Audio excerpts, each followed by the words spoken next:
in Delaware and one by the former White House doc who came up, and everything is clear. We wanted to make sure everything was clear before I came. And we were supposed to have an event after this at a headquarters, but based on the crowd size and an indoor, it was concluded by the docs that best not to do it. But I want to thank all of you. I want to thank Matt.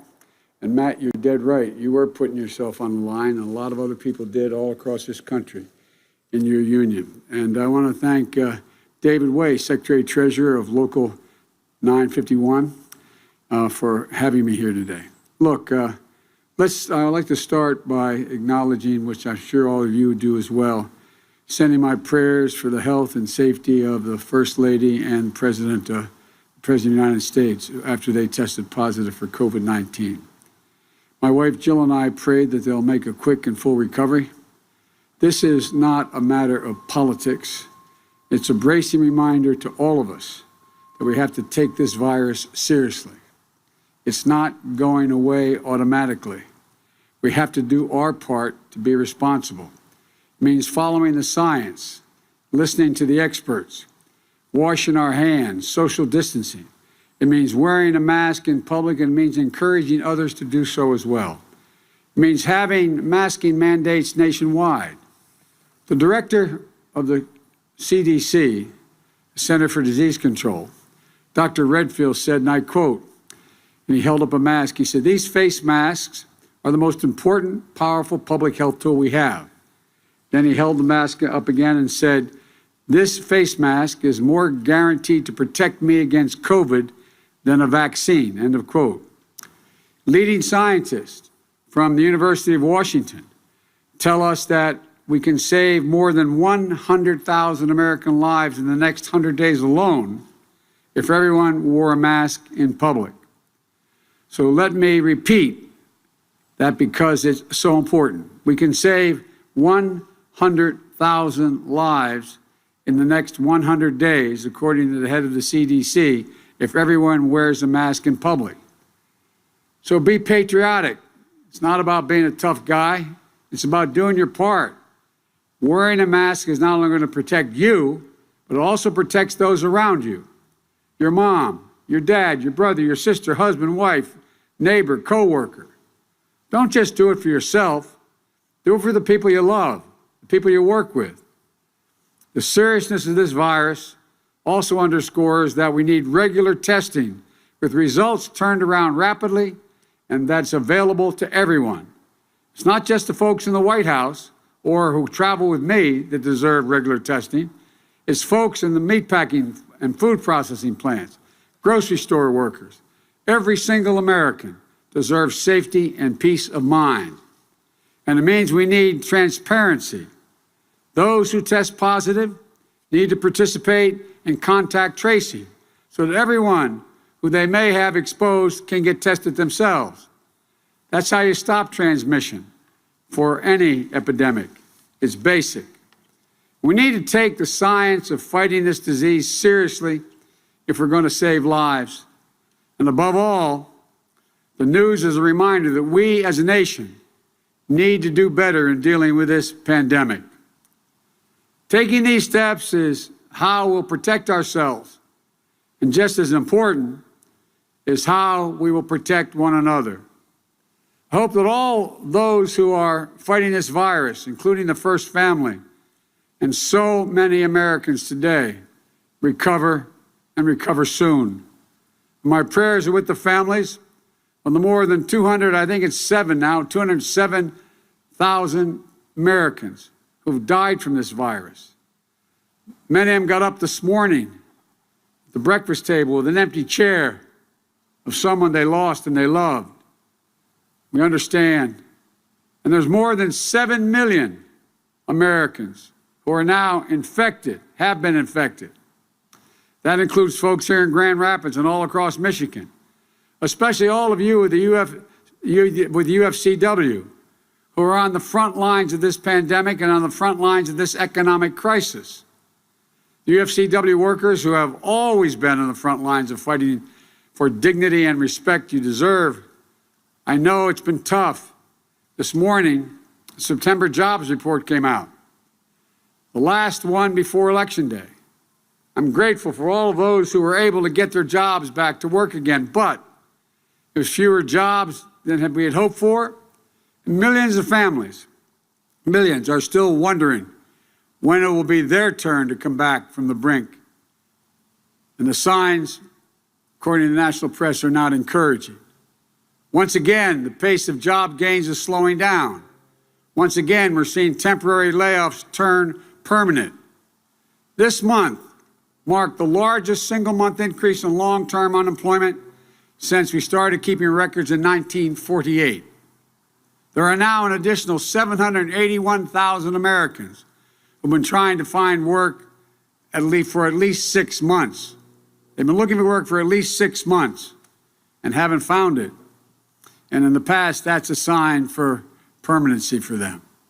We're still down 647,000 manufacturing jobs nationwide since the crisis started. All told, we are now 30 million workers who have either lost hours, lost paychecks, or lost their jobs entirely. Participating in the labor force, participation fell last month and remains sharply down since this crisis began, especially for women. There's another roughly 700,000 people who've dropped out of the labor force, stopped looking for a job. The vast majority were women, demonstrating once again how this economic crisis has been especially tough on women and families in this country. This will be the first presidency in modern history to leave office with fewer jobs than when it came into office. Michigan has lost more than 361,000 jobs since the beginning of 2017. In fact, factories were already closing before COVID, like the Knoll plant here in Grand Rapids. They announced back in January they were shutting down and cutting 210 local jobs. Manufacturing has already slipped into a recession last year. The net loss of auto manufacturing jobs you saw here in Michigan. And that economic pain was only amplified by the pandemic. Your schools and local businesses are closed, like all places around America. More than 26 million unemployment claims were filed by Americans last month. 46 million Americans have exhausted their emergency savings. And essential workers here in Grand Rapids won't forget how the UFCW members saw their jobs turned suddenly into a life and death task. Folks, today's report reinforces another painful trend, the continuing of what economists call a K-shaped recovery. The K means that letter going up, that's those who on the top, it keeps going up. While everyone else in the middle is going down and below, we're seeing things get worse. It means essential workers, UFCW workers, who sacrificed to keep us going through the pandemic and continue it, are being left behind by the most unequal recovery in modern history. Because while workers are struggling, and this is a fact, the top 100 billionaires in America have done pretty well, just the top 100 of them. They've made up more than $30 billion this year, in the last 9 months. And everyone else, though you keep hoping, you get the bottom of that K-shaped recovery. You get the downward slide. You're left to figure out how you're going to pay the bills and put food on the table, how to balance doing your job with being a teacher to your kids because their school has gone remote. You're asked to risk your neck because you can't work from home, or the risks for COVID are kept outside. Because you work at a meatpacking plant or an assembly line or the checkout counter. You know, I do understand this is a scary time, an uncertain time. I understand it and I see you. Because I see the world from where I grew up in Scranton, Pennsylvania, a lot like Grand Rapids. It's filled with an awful lot of good people busting their neck every day, do the right thing for their families. In Scranton, my mom used to have an expression. She'd say it not just in Scranton, but from the time we left there. Say, Joey, nobody's better than you, Joey, but everybody's your equal. My dad's constant refrain after he lost a job in Scranton when there were no more work and he had to move to Delaware. He moved away for a little over a year, come back every weekend to see us. By the time we finally, a couple of years down the road in Delaware, got to finally be able to buy a home, my dad used to use this expression. He said, Joey, a job's about a lot more than a paycheck. It's about your dignity. It's about respect. It's about your place in the community. These are the values that shaped my growing up, and I suspect most of you. They shaped my whole life. So I know and understood from the very beginning of consciousness about this, that Wall Street and CEOs didn't build this country. The middle class built this country. And unions built the middle class. That's why I've laid out a comprehensive agenda, not just to rebuild our communities, but to make bold investments so we can build back and build back better. An independent analysis, actually from Wall Street, Moody's, projected that my plan will create 18.6 million jobs, 7 million more than the administration's economic plan, and $1 trillion more in economic growth than the president's plan. That's not coming from a liberal think tank. That's coming from Moody's. Here's how my plan works. I'm going to raise taxes on people only making over $400,000. Anyone making less than $400,000 a year won't pay a penny more. But I'm going to ask the very big corporations, the Fortune 500 and the wealthy, to pay their fair share for a change. That means raising the corporate tax rate, which was in the mid-30s, and now is 21%, back to 28%. That means making sure that no big company gets away with paying zero taxes, as 91 Fortune 500 companies do today, making billions of dollars. Zero taxes. How many of you paid zero taxes? It means making sure the wealthiest Americans don't get to pay at a lower tax rate because they're making money on their investments, but they pay at the same rate that they pay for their salary. These changes in the tax code will raise the money that will allow me to invest in working people and growing the middle class, which is when I announced I was running, I said that's the reason, to rebuild the backbone of this country. Hardworking folks in the middle class. We're going to invest in creating millions of good-paying jobs, union jobs. And this is, by the way, my plan has been thoroughly analyzed by a whole bunch of folks. Take infrastructure, building roads, bridges, highways, ports, airports. We'll put millions of people to work in good-paying union jobs and create the foundation for growth in this country. Clean energy. Just upgrading 4 million buildings and weatherizing 2 million homes will create at least 1 million good-paying jobs. Leading the world on electric vehicles and building 500,000 electric vehicle charging stations on our highways will create 1 million new auto jobs here in this state. The manufacturing and technology in those areas, making sure the future is made in America, made in Michigan, with good union jobs. You know, the federal government spends $600 billion a year, your tax dollars, $600 billion a year to purchase everything from military equipment to steel to cars to trucks to federal fleets. That's $600 billion. When I'm president, we're going to make sure we finally make good on a commitment made a long time ago, that these products, all these contracts that the President of the United States and the federal government can award, make sure those products are made by Americans in America, making sure that that's done. It's estimated that will create 5 million new manufacturing jobs and technology jobs. For small businesses, we're going to make sure small businesses come out on the other side of this terrible circumstance. with access to capital and the ability to deal with the debts that have been accumulated during this pandemic. And we'll make investments to increase incomes as well. $15 minimum wage. No one should be in a position to have to work 2 jobs just to get above the poverty line.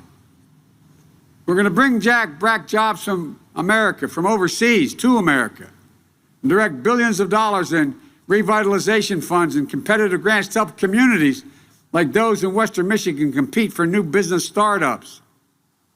For our essential workers, we're not just going to praise you, we're going to pay you a good wage to ensure you have strong benefits. We're going to ease the burden of the major costs in your life, health care. We'll build on the Affordable Care Act through a new health insurance option, a not-for-profit public option, which will give private insurers a real competitor. We'll increase subsidies for your premiums so they're lower, so you can afford the plans with lower deductions and lower out-of-pocket expenses. It will cost, that plan alone will cost over $700 billion over 10 years. But it's paid for by eliminating those tax cuts. For a 40-year-old making $50,000 a year, your monthly premium will go down by 1/3. We'll take on the pharmaceutical companies with a plan that slashes the cost of prescription drugs for up to 60%. Medicare will be able to negotiate prices for drugs, fundamentally lowering those prices. And child care. A lot of you are dealing with that now. How do you go to work if you have work and take care of your kids or an aging relative that's in trouble? We're going to make high-quality child care affordable and accessible. Every 3- and 4-year-old will have access to free, quality preschool. We're going to make sure that low- and middle-income families will never have to pay more than 7% of their income for caring for a young child. And education beyond high school. We're going to make sure that 4-year college tuitions of a state university is tuition-free for any family making less than $125,000.